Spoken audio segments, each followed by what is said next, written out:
Only Santa Claus can keep that promise. But there are items every year that sell out that are hard to find. Some of you moms and dads may remember Cabbage Patch Kids back in the 80s, or Beanie Babies in the 90s, or other toys that have run out at Christmas time in past years when there was no supply chain problem. But we're heading into a holiday season on very strong shape. It's not because of luck. We averted potential crisis by figuring out what needed to get fixed, and then we brought people together to do the hard work of fixing it. That's exactly what we're doing with the second concern I want to talk about today, prices.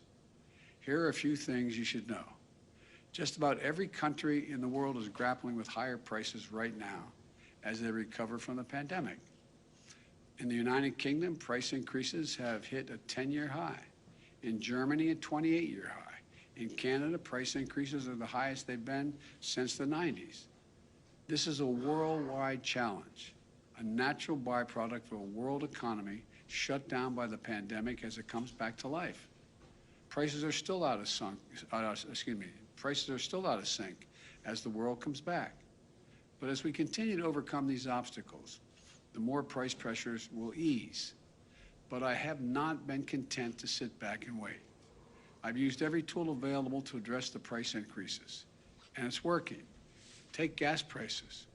Last week, I announced the largest ever release from the United States Strategic Petroleum Reserve to increase the supply of oil and help bring down prices. I brought together other nations to continue and contribute to this solution. India, Japan, the Republic of Korea, the United Kingdom all joined us. They all agreed to release additional oil from the reserves, and China may be doing so as well. This worldwide effort we're leading will not solve the problem of high gas prices overnight, but it has been making a difference. Over the last month, likely due in part to the anticipation of this action, we've seen the price of oil and gasoline on the wholesale markets come down significantly. In fact, since the end of October, the average weekly price of gasoline in the wholesale market has fallen by about 10%. That's a drop of 25 cents per gallon. Those savings should reach the American people very soon, and it can't happen fast enough. And I've asked the Federal Trade Commission to consider whether potentially illegal and anti-competitive behavior in the oil and gas industry is causing higher prices to be maintained for consumers when the overall cost of oil is down. We can also ensure that American people are paying a fair price for gas. So let's take a step back and take stock of where our economy is. Wages are up. Thanks to the American Rescue Plan, we've delivered significant tax cuts for families raising kids. Tax cuts and rising wages for middle-class families mean the Americans on average have about $100 more in their pockets every month than they did last year. About $350 more each month than they did before the pandemic, even after accounting for inflation. Let me repeat that. Even after accounting for rising prices, the typical American family has more money in their pockets than they did last year or the year before that. In fact, we're the only leading economy in the world where household income and the economy as a whole are stronger than they were before the pandemic. You know, there are other signs of strength too. The number of small businesses up by 30% compared to before the pandemic. Thanks to the American Rescue Plan, we've cut child poverty in America by more than 40%. Think about that. Millions of children who spent last Christmas in poverty will not bear that burden this holiday season. And the Treasury Secretary, Janet Yellen, described it yesterday that it is, quote, a profound economic and moral victory for our country, end of quote. Since I took office, we've had a record job creation, 5.6 million new jobs since January 20th of this year. The unemployment rate has fallen to 4.6%. We're seeing more new small businesses, higher wages, and more disposable income. Fewer children in poverty, fewer people getting unemployment checks. None of this was inevitable. It was because of the American Rescue Plan, which virtually every Democrat in Congress voted for and every Republican voted against. It was because of the hard work my administration has done to try to solve the challenges in our economy instead of just pointing fingers and complaining. Now it's time to build on our success and cut costs further for families. That's what my Build Back Better plan does. It will lower out-of-pocket costs for child care, elder care, housing, college, health care, and prescription drugs. These are the biggest costs that most families face. In fact, a new independent analysis released today showed that my Build Back Better plan would mean $7,400 in tax cuts and savings for the typical family with 4 kids, the typical family of 4 with 2 kids. 17 Nobel laureate winners in the Nobel economic winners have written a letter affirming that this bill will reduce inflationary pressure in the economy. 2 of the leading rating agencies in Wall Street confirmed this month that my plan will not add to inflationary pressures. In fact, they will, quote, take the edge off of inflation. Now my Republican friends are talking a lot about prices, but they're lined up against my Build Back Better plan, which would go right at the problem for rising costs for families. Why is that?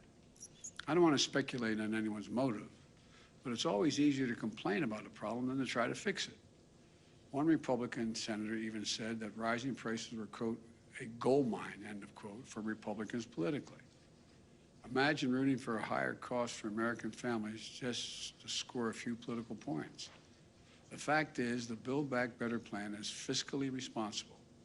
It's the first major piece of legislation in more than a decade that is not only fully paid for, but will generate more than $100 billion in deficit reduction.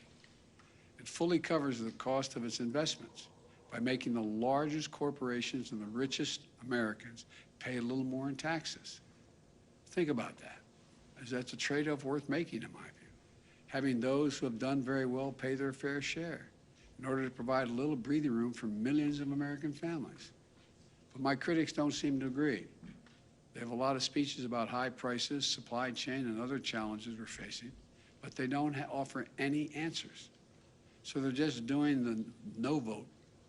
That's their plan, vote no. But what does that mean? What does a no vote mean on this bill? Not on cable news, not on Fox, not in the real world, in your life, around your kitchen table. Well, here's what it's going to mean.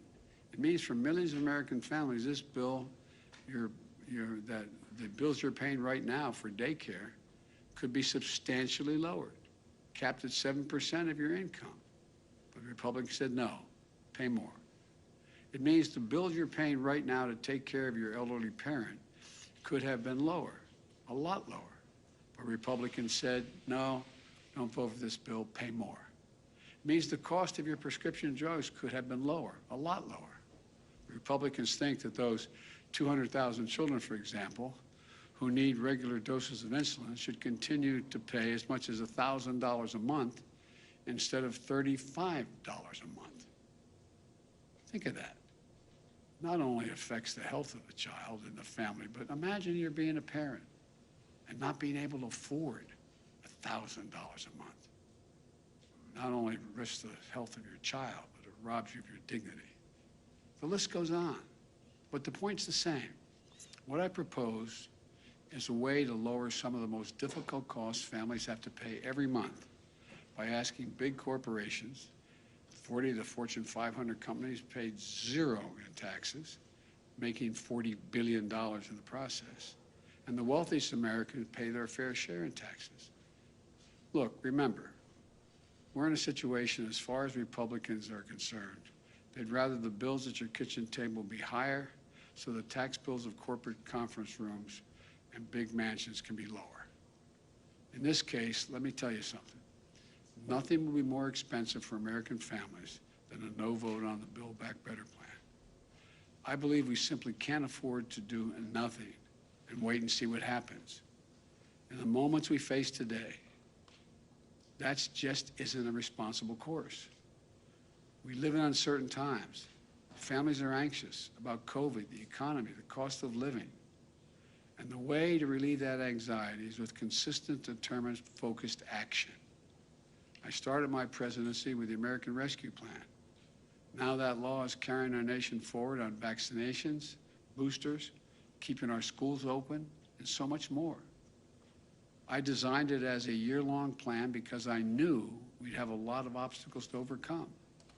Next, we passed the bipartisan infrastructure law because a lot of our infrastructure is crumbling.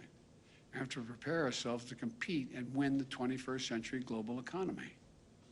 For most of the 20th century, we led the world by a significant margin because we invested in ourselves, not only in our roads and highways and bridges, but in our people and our families. We built the interstate highway system. We invested to win the space race. We were among the first to provide access to free education beginning back in the late 1800s. These decisions to invest in our country and our families were a major reason why we were able to lead the world for much of the last century. But somewhere along the way, we stopped investing in ourselves. America is still the largest economy in the world. We still have the most productive workers and the most innovative minds in the world. But we've risked losing our edge as a nation. Our infrastructure used to be the best in the world. Today, according to the World Economic Forum, we rank 13th. And we have to invest in our greatest asset as well, our people. For example, we used to lead the world in educational achievement. Now the Organization for Economic Cooperation and Development ranks America 35 out of 37 major countries when it comes to investing in early childhood education and care. We can't be competitive in the 21st century global economy if we continue to slide. One of the reasons I believe so firmly in this is because I know what this country can be. We've always been a nation of possibilities. We didn't become this nation, we know, by dreaming small. Throughout our history, we've emerged from crisis by investing in ourselves. During and after the Civil War, we built the Transcontinental Railroad, uniting America. During the Cold War, we built the interstate highway system, transforming the way Americans are able to live their lives. And now we'll build the economy for the 21st century. I truly believe that 50 years from now, when historians look back on this moment, they're going to say this was the beginning of the moment when America won the competition for the 21st century. I think that's what we're going to see happen, God willing. May God bless you all, and may God protect our troops. Thank you very much. Mr. President, what's your level of concern that the new variant will end up exacerbating the very issues on supply chains your team has been working on the last several months? Well, look, you know me, I'm an optimist. What we have seen so far does not guarantee that's the outcome. As a matter of fact, we're going to know in the next several weeks that just not only how transmissible the disease is, but how extensive it is, how dangerous it is, and what damage it does, and most importantly, whether the vaccines we have are capable of dealing with this virus, particularly if the boosters we're trying to get everyone to get. So I think the jury's still out. I think it's a little early to make that judgment. But am I concerned? Of course I am, until we get the final answers. I'll take a couple more questions. Yes. Mr. President, what is your reaction? The Supreme Court heard that abortion needs today, and the justices signaled that they are on the verge of major changes to abortion law in the United States. Do you have any plans to try to codify the law? What is your reaction to that? Well, first of all, I haven't. I didn't see any of the debate today, the presentation today, and I support Roe v. Wade. I think it's a rational position to take, and I continue to support it. Mr. President, thank you so much. There are a number of presidents, from Jimmy Carter to Richard Nixon, who really tried to impact inflation and supply chains and weren't able to largely do that. How confident are you that you have the tools and the power to do something about supply chains and help Americans find some relief? Because what I've seen so far, based on what we've done, this is the first time I've seen where labor and business is so ready to cooperate, because they didn't go through a period of over 2 years almost, of the impacts of a terrible virus that has caused real damage to the world economy. So I think people are in a different state of mind than they may have been during the Carter years as well as the Nixon years. It's just a different world. Mr. President, quick question on testing requirements. Mark Meadows has written a book revealing that President Trump tested positive for COVID 3 days before your first debate. Do you think the former president put you at risk? I don't think about the former president. Mr. President, whatever happened to your promise to shut down? Were you aware that he tested positive? Sir, what testing requirements are you going to implement?